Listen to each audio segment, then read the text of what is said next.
So when people start GLP-1s, they can get headaches. There's a real medical reason behind this, and here's what you may not know that can save you weeks of misery. So I'm Tiffany, I'm a physician assistant, but also GLP-1 advocate. I help people get access to GLP-1s that can't get them through traditional insurance. So if that's something that you're struggling with, there's links over here in my bio that can help you out. So I see this all the time in GLP-1 users, especially at the beginning. They complain a lot of headaches, but there are some reasons why this happens. First up, whether or not you realize it or not, GLP-1s really reduce your hunger and your thirst. It's the whole point of them, right?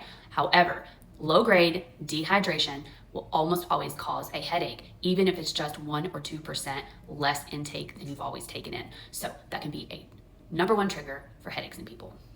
Number 2, GLP-1s change the way that your body deals with electrolytes like sodium, potassium, and magnesium.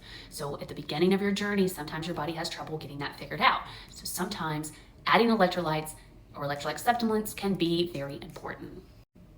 Number 3, rapid drops in glucose can trigger headaches. So if you're skipping meals or cutting carbs too quickly, then that can be your body's first sign things are not right. Number 4, sudden blood pressure changes. So your body does not like an abrupt change. GLP-1s stimulate your vagal nerve.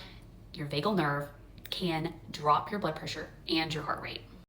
If this happens too suddenly, it can cause both dizziness and headaches. And number 5, dietary changes and caffeine withdrawal. So a lot of times GLP-1 users report they're no longer able to drink their coffee.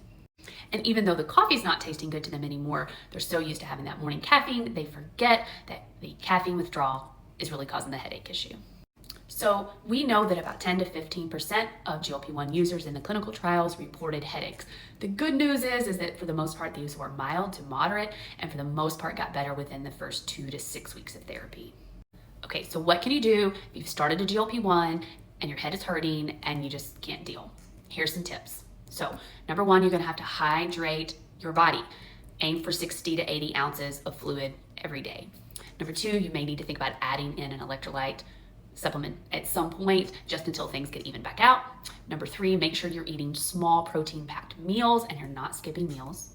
Number 4, make sure you check your blood pressure. Make sure it's not running too low or too high, especially if you're already on pre-existing blood pressure meds. Number 5, if you were a total caffeine addict before, you may not want to cut it off cold turkey. Try to taper. And finally, if okay with your provider, you can usually use over-the-counter Tylenol, acetaminophen, and or ibuprofen short-term for some relief. Make sure you check with your provider first. But if your headaches are severe, they come without notice and you cannot get any relief, especially if you're having visual changes, nausea, vomiting that will not go away, you need to seek medical attention ASAP. So just keep in mind, headaches on a GLP-1 are super common. They're usually pretty manageable, and the good news is they go away usually within about the first 6 weeks. So let me know down in the comment section if you're on a GLP-1, if you had trouble with headaches, and if you do, if it got better.